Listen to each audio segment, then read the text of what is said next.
मुंबई का railway station एक लड़का ट्रेन से उतरता है। वो बाहर की तरफ जा रहा होता तभी उसे एक आवाज़ आती है, ओ हीरो। वो पलट के देखता है तो एक कुली उससे पूछता है, आपका सामान उठाना है क्या? तो बोलता, अरे नहीं बाबा, रहने दो। लेकिन एक शब्द उसके दिमाग में गूंजता रहता है, हीरो।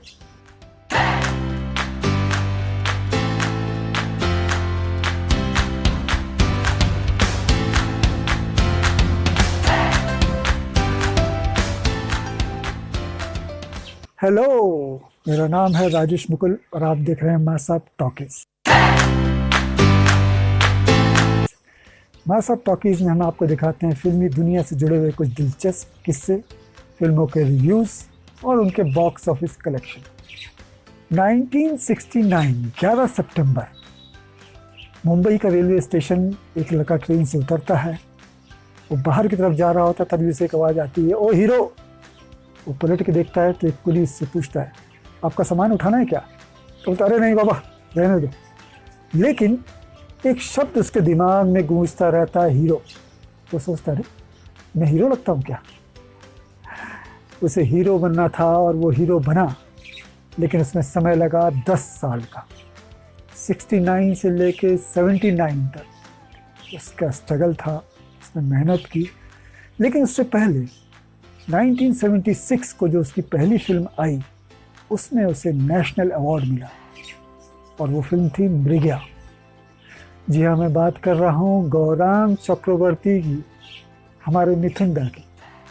16 जून को उनका बर्थडे है। मैं उनको बर्थडे की बधाई देता हूँ। हैप्पी बर्थडे मिथुन दा, जन्मदिन की बहुत बहुत मुबारकबाद आपको। मिथुन दा की जो सुपरहिट फिल्म आई थी 1979 में, उसका नाम था सुरक्षा। सुरक्षा के गाने बहुत ही मशहूर हुए थे। ये एक लो बजट स्पाई मूवी थी और इसमें म्यूज़िक था भप्पी लहरी का।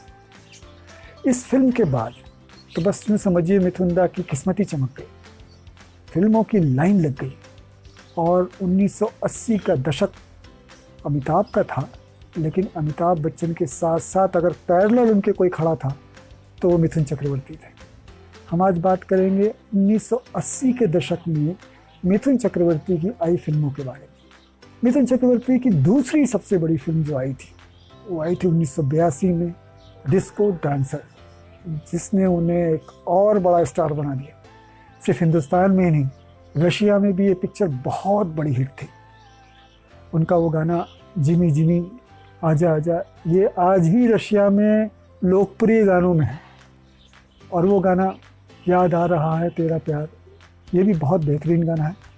फिल्मों में कराटे मार्शल आर्ट को इंट्रोड्यूस करने वाले भी मिथुन चक्रवर्ती थे। उन्होंने फाइटिंग का स्टाइल बदल दिया था, उन्होंने डांस का स्टाइल बदल दिया था। वो इस इंडस्ट्री के डांसर, एक्शन हीरो बन चुके थे।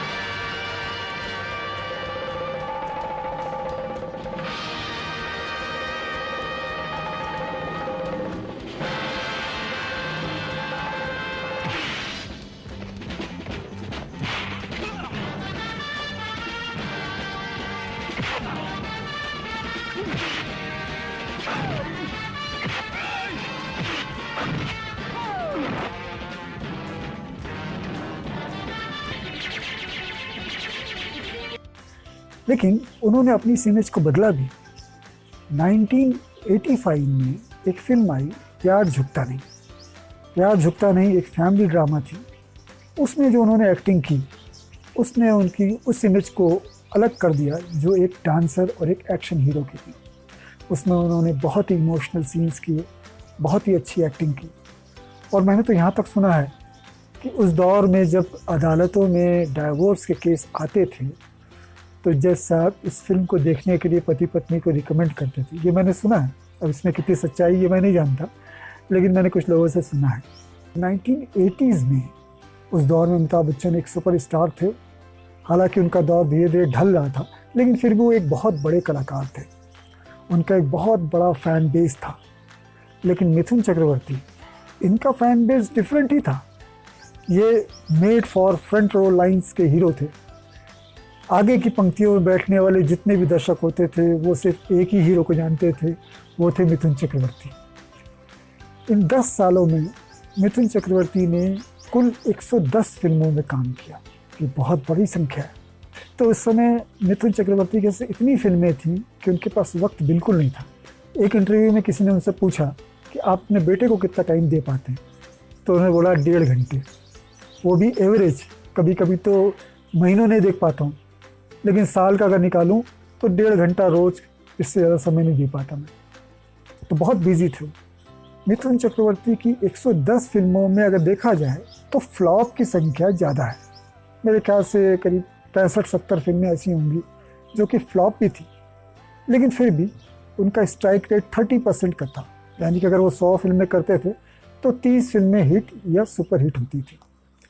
दूसरी तरफ अमिताभ बच्चन थे जो कि बहुत सिलेक्टिव थे, वो सिर्फ बड़े बैनर्स के साथ काम करते थे। इन 10 सालों में अमिताभ ने कुल 31 फिल्मों में काम किया, जिसमें से 14 हिट या सुपर हिट रही। तो उनका स्ट्राइक रेट था करीब 48% का। तो स्ट्राइक रेट के हिसाब से देखा जाए, हिट या फ्लॉप के हिसाब से देखा जाए, तो अमिताभ बच्चन का बेटर परफॉर्मेंस रहा फिल्मों को हिट कराने में। लेकिन फ़ैन बेस देखा जाए तो फ़ैन बेस मिथुन चक्रवर्ती का एक अलग था, एक नीश क्रिएट किया था उन्होंने। जो भी उनकी फिल्म रिलीज़ होती थी उनका एक फ़ैन बेस था, जहाँ के फर्स्ट डे फर्स्ट शो देखना, ये थी उनकी दीवानगी। उसके बाद लगातार 89 तक उनकी एक के बाद एक फिल्में आती रहीं, और 1989 में तो उन्होंने एक और रिकॉर्ड बना दिया कि उस एक साल में उन्होंने 18 फिल्में कर डाली। एक साल में 18 फिल्में, ये बहुत बड़ी बात थी। तो उस दौर में जितने भी बड़े प्रोड्यूसर्स थे, यश चोपड़ा हुए, प्रकाश मेहरा हुए, मनमोहन देसाई हुए, इन लोगों ने मिथुन दा से थोड़ी दूरी बना के रखी हुई थी।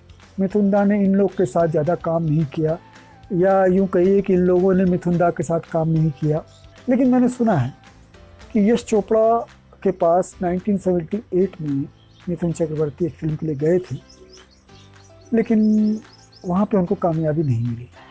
यश चोपड़ा ने उन्हें अपनी फिल्म में नहीं लिया, उसकी जगह शायद उन्होंने सचिन को ले लिया था।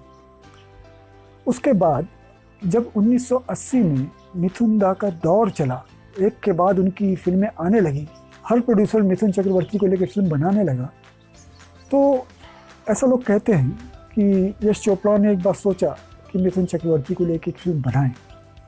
इसके लिए वो मिथुन चक्रवर्ती से मिले भी, उनसे बात हुई, लेकिन बात बन नहीं पाई, क्योंकि जो रोल वो ऑफ़र कर रहे थे उस समय के मिथुन चक्रवर्ती को वो मंजूर नहीं था। तो उन्होंने शायद इस वजह से वो रोल नहीं किया। उस समय हर प्रोड्यूसर चाहता था कि मिथुन चक्रवर्ती उनकी फिल्म में काम करे, लेकिन मिथुन इतने बिजी थे, साल की 10-12 पिक्चरें हर साल उनके पास थी, इसलिए वो किसी के समय नहीं दे पा रहे थे। हम आज सिर्फ 1989 तक की बात कर रहे हैं। हालांकि मिथुन दा आज भी फिल्मों में काम कर रहे हैं, आज भी उनकी फिल्में आ रही हैं, हम उनको टीवी शोज़ में देखते हैं। बहुत सारी फिल्में उनकी इधर बीच भी आई थी। हाउसफुल सीरीज़ थी, उसमें उन्होंने काम किया था। बॉस थी, खिलाड़ी 786 थी, जिसमें उन्होंने यादगार रोल किए हैं। और एक फिल्म और, वो भी मैं बताना चाहूँगा, वो 1989 के बाद 90s की है, वो अग्निपथ। अग्निपथ के लिए भी उन्हें बेस्ट सपोर्टिंग एक्टर का अवार्ड मिला था। उन्हें अवार्ड तो 2-3 मिले हैं, 1993 में भी मिला था, 1995 में भी मिला था नेशनल अवार्ड। तो मिथुन चक्रवर्ती ने 80s में एक फिल्म और की थी, प्रेम प्रतिज्ञा। वो भी बहुत खूबसूरत फिल्म थी, उसमें माधुरी दीक्षित उनके साथ थी। हम 5 में उनके रोल की बड़ी तारीफ़ हुई, गुलामी में उनके रोल की बड़ी तारीफ़ हुई, मुद्दत में उनके रोल की तारीफ़ हुई, दलाल की तारीफ़ हुई, बहुत सारी फिल्में, गुरु। तो अनगिनत लाइन है उनकी अच्छी फिल्मों की। तो उम्मीद है मिथुन दा के बारे में ये जानकारी आपको अच्छी लगी होगी। वैसे उनके बारे में बताने के लिए तो बहुत कुछ है, और हम कोशिश करेंगे कि आगे और रिसर्च करके उनके बारे में कुछ और जानकारी आपको दे पाएँ। आज हमने सिर्फ 1980 के दशक में उनकी जो उपलब्धियाँ रही उसके बारे में आपको बताया। उम्मीद है आपको ये जानकारी अच्छी लगी होगी। अगर अच्छी लगी है तो लाइक कीजिएगा, सब्सक्राइब कीजिएगा, और हाँ, इस वीडियो को देखने के लिए आपका बहुत बहुत धन्यवाद। Thank you.